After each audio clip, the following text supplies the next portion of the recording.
go'aan si weyn u saameyn doona masiirka dalkeena Soomaaliya sanadaha soo aadan ayaa caawa horyaalay madaxweynaha Soomaaliya Xasan Sheekh Maxamuud waxaana mar waliba hareeraha ka taagan dalalka Masar iyo sidoo kale Itoobiya oo mid waliba uu doonayo xaggiisa inuu soo maro.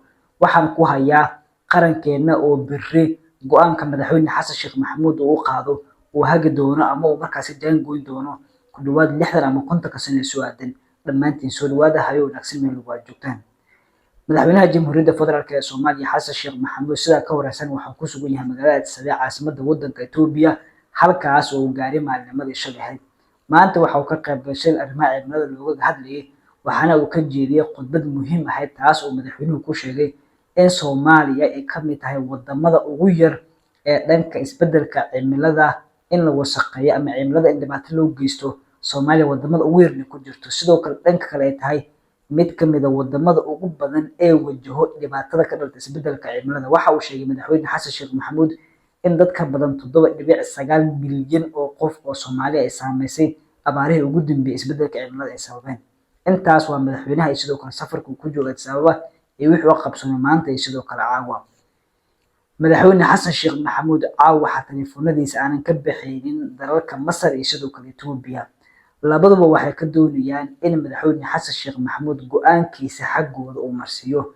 Itoobiya waxay doonaysaa madaxweyne Xasan Sheekh Maxamuud birri inuu ka qayb galo daafurka lagu sameynayo barnaamijkooda biyo-xireenka ay ku bixiyaan lacag gaaraysa 4 bilyan isla markaana halkaas hor looga soo qaado madaxweyne Xasan Sheekh Maxamuud wargeysadana ugu daaba madaxweynaha uu ka qayb galay daafurka barnaamijkaasi. sidoo kale Masar arrintan waxay u aragtaa arrin duminaysa qarannimadeeda.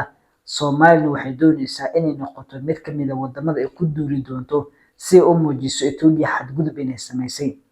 Masar iyo Soomaaliya hadda waxa ka dhaxeeya iskaashi difaac iyo sidoo kale mid amni. sidoo kale Itoobiya iyo Soomaaliya waxa ka dhaxeeyo heshiis difaac iyo sidoo kale mid amni.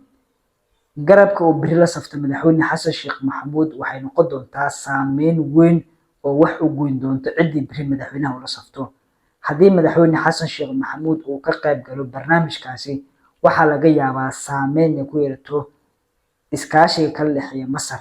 haddii si biri uu diido waxay noqon doontaa Itoobiya xubin muhiim ah oo ay lumisay. Itoobiya waxa saaran cadaadis caalami ah oo la xiriira in barnaamijkaasi heshiis la'aan ay sameysay isla markaana ay saameynayso dalalka Suudaan iyo sidoo kale Masar.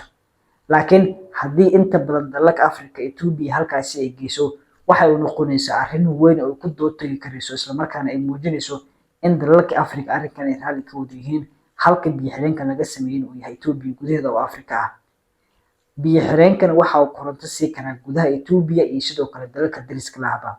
tusaale ahaan oo kale hadda waxaa jira madax ka tirsan maamulka Puntland oo durbaba sheegay in ay markaasi korontada kasoo xiriirsan doonaan Itoobiya.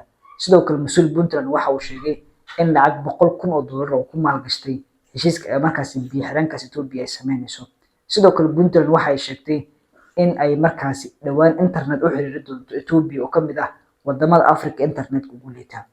go'aanka madaxweyne Xasan Sheekh Maxamuud ayaa caawa horyaala in uu biri la safan doono Masar oo diidi doono ka qaybgalka daafurka barnaamijkaasi biyo-xireenka ah iyo inuu ka qayb gali doono oo sidaas Masar garabkeeda Soomaaliya ay ka weyn doonto. adigoo biri madaxweyne Xasan Sheekh Maxamuud go'aankee kula talada inuu qaato maadaama go'aankaas uu saameyn doono dalkeena sanadaha soo aadan. Excellencies, ladies and gentlemen, His Excellency President Abiy Ahmed, Prime Minister of the Federal Republic of Ethiopia, Excellencies, Heads of States and Governments and delegations, it's a great honor for me to be here and share the Somalis' views and positions in this important summit of African climate. Somalia has been a victim for the climate change for a long time and has been very busy for building institutions that cover most of its resilience, and importance of the climate excellence. On behalf of the Federal Republic of Somalia, I extend our deep gratitude to the government and the people of Ethiopia and to the African Union Commission for hosting the second Africa Climate Summit in this great city, Addis Ababa. We gather under a vital, timely theme, accelerating global climate solutions, financing for Africa's resilience and green development. Somalia stands in full alignment with this vision, prioritizing Africa-led solutions and mobilization of accessible and affordable climate finance at scale. Somalia's contribution to the global greenhouse gases emission is insignificant. However, we are among the world's most climate vulnerable nations, suffering from recurrent climate shocks that are painful to endure. Climate crisis is taking a heavy toll on Somali people. Between 2021 and 2023, our country endured the most severe drought in 4 decades, affecting 7.8 million people, nearly half of the population. This resulted in a widespread food insecurity, loss of livelihoods, and millions of internally displaced people, further compounding our already challenging socio-economic and security landscape.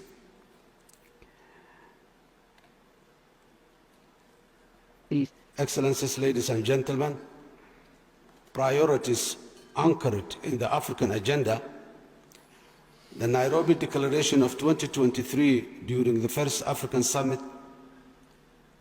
Climate Summit set a continental course to expand Africa's renewable generation to 300 gigawatts by 2030. This requires around $600 billion and reforms of the global financial architecture so that no longer nations must choose between development and climate action.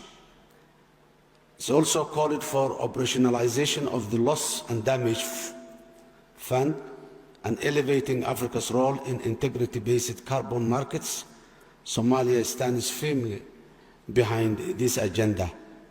Guided by that vision and our national determined contribution, Somalia's climate priorities are clear. Number one, protect lives and livelihoods through adaptation at scale.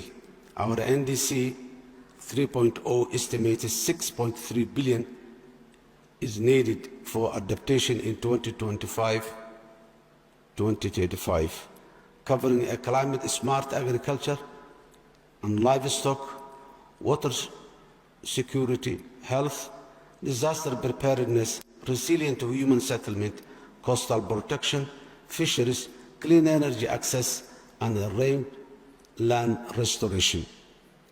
Number two, advanced early warning and risk management.